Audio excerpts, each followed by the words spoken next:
So here's a way to take a simple block letter L and just make it a little more interesting by just adding some wavy lines. So first I started out writing the letter L, a capital L with a yellow marker.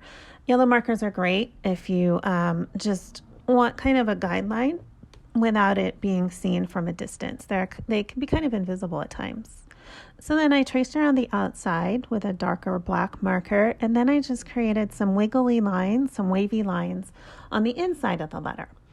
And now I'm coloring those in with a solid black, and you could leave them just, as the line and kind of open and have it like that lacy look, has a look of like lace around the border.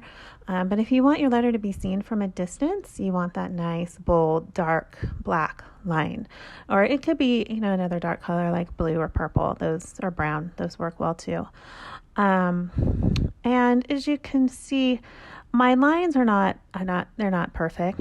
This isn't about perfection, especially if you're creating things to be seen from a distance. People are not going to be getting up close to it and looking at it and evaluating it and looking at every single line you drew and thinking, wow, that one's crooked and that one's not.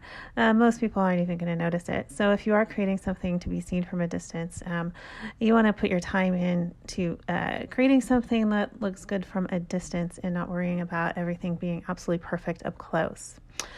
Okay, now I'm created another wavy line on the outside of the letter.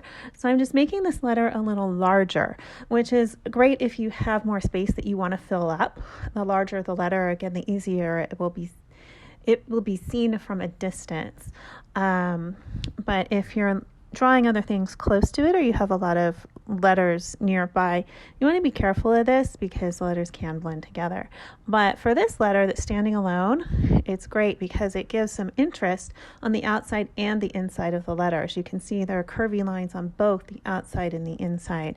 And those nice curvy lines give the letter a very playful, a very fluid look to it. And it also gives the eye a place to go, so that it creates a sense of movement. And that can be really nice if you're especially if the information that you're creating something for isn't so interesting. If you make your letters a little bit more interesting, it'll draw people in more and keep them more engaged. So that's the fun with block letters. You have both the outside and the inside of the letters to work with. You can either color them in solid, or you can leave them white as they are and just play around with the border like I did here. But that's a really simple way that you can create a more interesting block letter. It doesn't take a lot of time or extensive drawing skills.